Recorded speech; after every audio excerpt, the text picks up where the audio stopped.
This is Democracy Now!, democracynow.org, The War and Peace Report. I'm Amy Goodman. And I'm Juan Gonzalez. Welcome to all of our listeners and viewers across the country and around the world. We begin today's show in California, where residents across the state are bracing for a day of strong winds as wildfires fueled by climate change continue to burn from Los Angeles to Northern California after a chaotic weekend of mass evacuations and blackouts that left millions in the dark. Firefighters in Sonoma, California made headway Monday, containing 15% of the massive Kincade fire that has burned nearly 75,000 acres in the region and destroyed at least 123 homes and structures. But as high winds pick up again today, firefighters still face an uphill battle in combating at least 10 blazes raging across the state. Public utility giant Pacific Gas and Electric will shut down the power grid for nearly 600,000 more customers in Northern and Central California Tuesday in anticipation of the dangerous weather. In Southern California, firefighters are combating the growing Getty fire, which erupted in one of Los Angeles' most opulent communities on Monday, forcing thousands to evacuate and destroying 8 structures. This is Los Angeles Mayor Eric Garcetti. We have fires all the time in Los Angeles, but our ability to knock them down in past years is much stronger because we didn't have these extreme shifts of wind. We didn't have these extreme shifts of weather. We didn't have these extreme shifts of extreme weather that dumps rain, as we saw in January, and provides fuel now here in October. Fires in California are typical this time of year, but the length and severity of the state's fire season has grown due to climate change. Of the more than 4,000 firefighters working across the state to contain the blazes, at least 700 are California prisoners. While salaried firefighters earn an annual mean wage of $74,000 a year, plus benefits, prisoners earn $1 per hour when fighting active fires. Well, for more, we're joined by 2 guests. In Boston, we're joined by Leah Stokes, Assistant Professor of Political Science at University of California, Santa Barbara, researcher on climate and energy politics. In San Francisco, we're joined by Ariel Kelley, the CEO of Corazón Healdsburg, a bilingual family resource center based in Northern Sonoma County.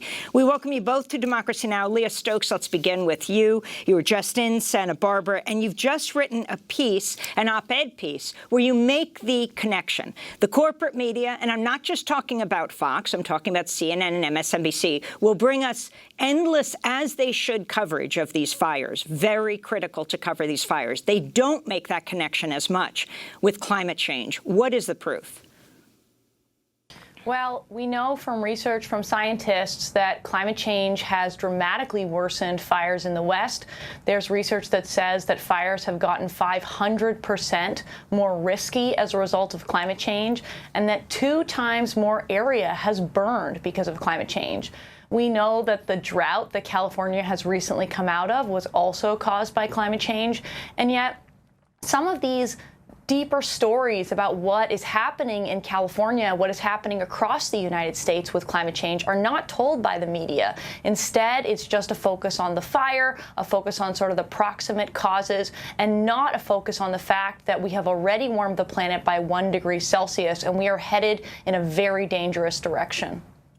And Professor Stokes, what about the role of PG&E, the big utility there, blamed for some past fires as well because of malfunctions of its equipment and its decision to go into bankruptcy? And could you talk about that, the role of the utilities? Yes, PG&E has played a really important role in the last few years of fires, and it is currently in bankruptcy in part as a result of that. It has an estimated $20 to $30 billion in liability as a result of these fires. In 2017, a number of people died in a very deadly fire in Northern California, and it got even worse last year with the Camp Fire in Paradise, California, where 85 people died. And so those liabilities are now on PG&E's balance sheets, and there's a lot of people suing the company, and therefore it is in bankruptcy proceeding. It's clear that the utility has not done all that it could and should and must do to prevent these fires, but it is also facing really extreme weather that we haven't seen before. So we should definitely be holding that utility accountable while also talking about climate change and the fact that if one utility from just 2 years of fires has up to $30 billion in liability, what will that mean for our infrastructure and our organizations across the United States as climate change worsens?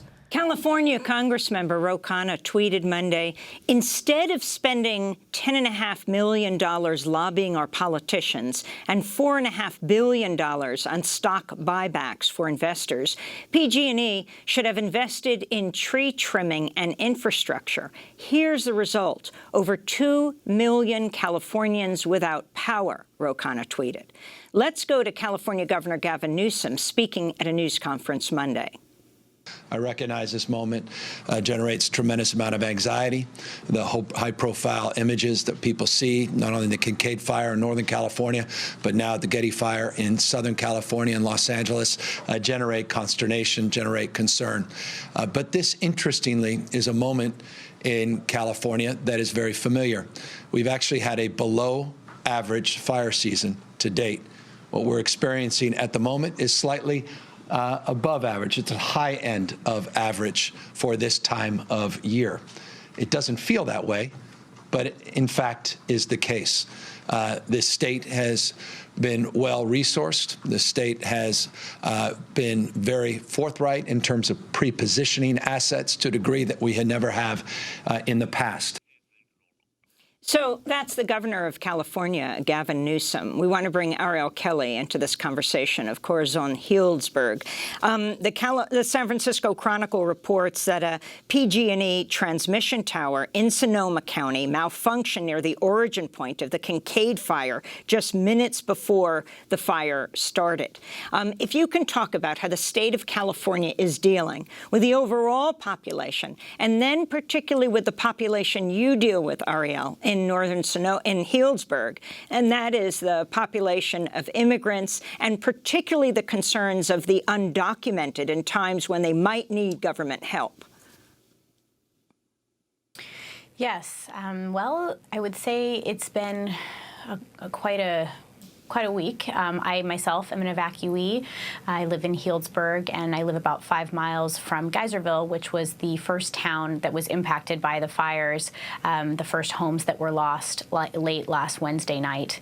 And it is true, it's a very agricultural community. Many of our residents work in agriculture. Wine is the predominant industry there. And as the evacuations continued to grow further and further south, we're now seeing, as of yesterday, about 190,000 people were evacuated from their homes. I think fortunately yesterday we saw some evacuation orders lifted for the western part of Sonoma County, so people will be able to return to their homes in a very small section of the community, but still hundreds of thousands of people remain without power. The cell phone service is down in many parts of Marin County and Sonoma County. The cell phone towers operate off of batteries, but many of those batteries only have like 72 hours of battery life, and so the communications are completely next to nothing, and people are living in their cars, in shelters, at large event centers, at fairgrounds, and there's a real sense of trauma in the community. And Ariel Kelley, I think Sonoma County has about 38,000 estimated undocumented. Across the state of California, 40% of the entire state population is Hispanic. A significant percentage of that is undocumented. But all of these government services that are available in terms of disaster, the undocumented can't take advantage of or can't utilize. How is this being dealt with? That's correct. Fortunately, our local government, state government resources, as well as all local shelters, are no questions asked in terms of documentation status. And since 2017, when the last time we went through this in Sonoma County, we realized that there was a lot of education that needed to happen with our immigrant community and our undocumented community to let them know that all of these shelters and immediate emergency services were available to them. There's a lot of government agencies involved during this type of emergency, and so there was some concern historically about who are these agencies, and if I go to a Red Cross shelter, am I going to be putting myself or my family at risk of deportation? I think fortunately we've done a considerable amount of education since 2017, and so we've seen more of those families being comfortable coming to the shelters and seeking refuge and support. But you're absolutely correct. FEMA funding is not available to undocumented immigrants, and so it's really important that we as a community, we're doing a lot of fundraising right now and actually distributing cash right now to people at shelters who have no gas money, have no money for food.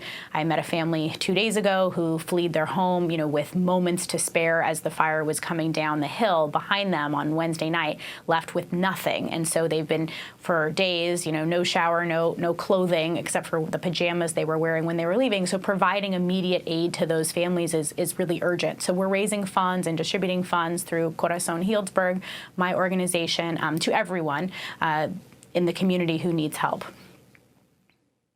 Have a double whammy here with the President of the United States going after California. I want to ask Professor Stokes about saying that California cannot limit fossil fuel emissions in the way they want to, greenhouse gas emissions. And I want to ask Ariel Kelley, if, Ariel, you could start by talking about the pressure Trump has put on California around the issue of immigration, how that impacts people now under enormous pressure from the fire. Certainly. I think, since 2017, we've seen President Trump, in a lot of the rhetoric against immigrants all across the country. I think people are genuinely still very concerned and fearful for their safety and security living in California. And you see it manifest in youth with, severe trauma and having behavioral issues because of the stress that their parents and family units are under due to the rhetoric coming out of Washington. And Professor Stokes, on this issue of President Trump trying to make illegal California limiting greenhouse gas emissions? Yeah, Trump, since he has taken office, has been rolling back environmental legislation and regulations across the board. It's very clear that he wants to make California's life more difficult. California has been a really important leader, not just in the United States, but around the world in terms of reducing its greenhouse gas emissions. And he has gone after that both through automaker rules that California has a right to set, as well as through California's decision to have a cap-and-trade system with Quebec in Canada.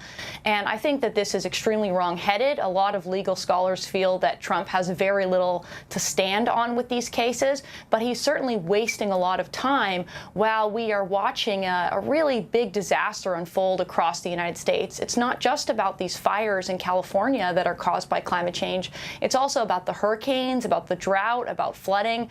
So many Americans are already experiencing the effects of climate change.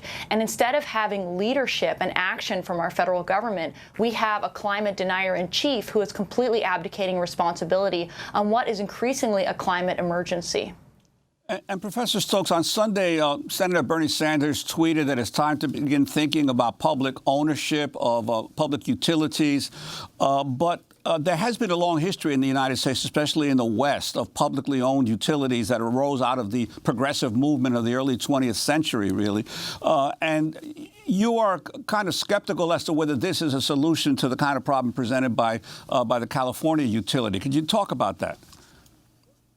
Yeah, so as part of PG&E's bankruptcy proceeding, there has been a move by San Francisco to try to take over a piece of that utility.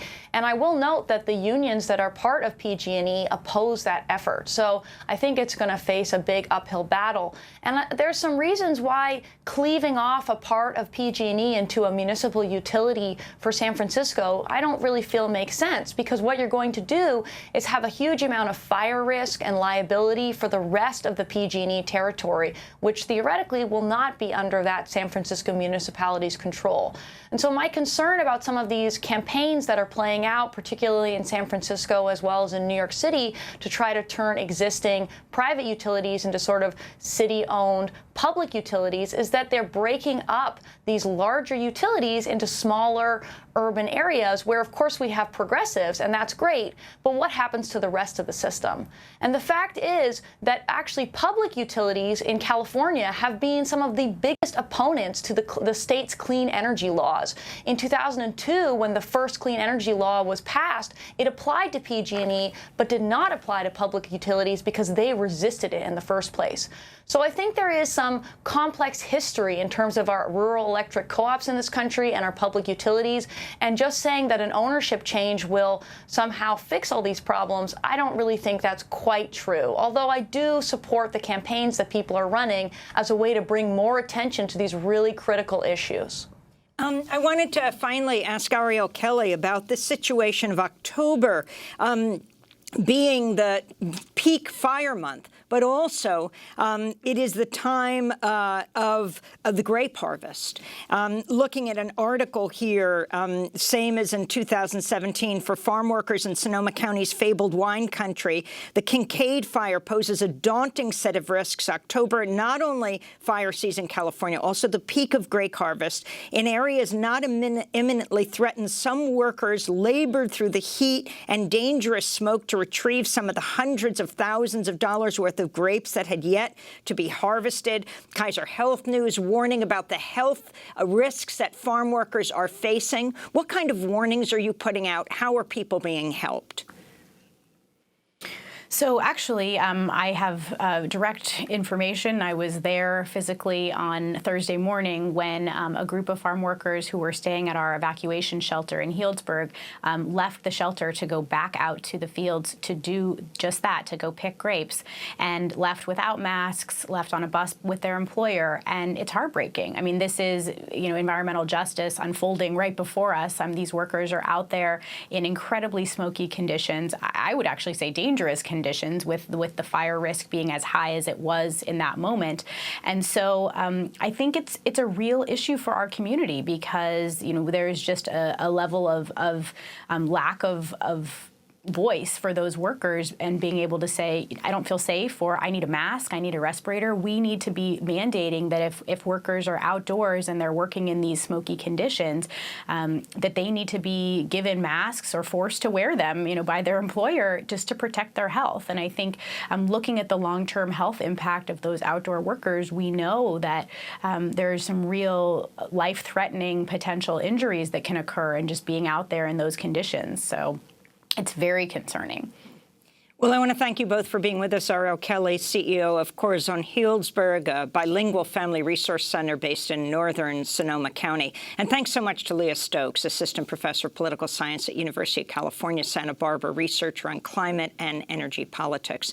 This is Democracy Now! When we come back, we're going to talk about Iraq, the massive protests that have rocked that country. Over 220 protesters now dead. Stay with us.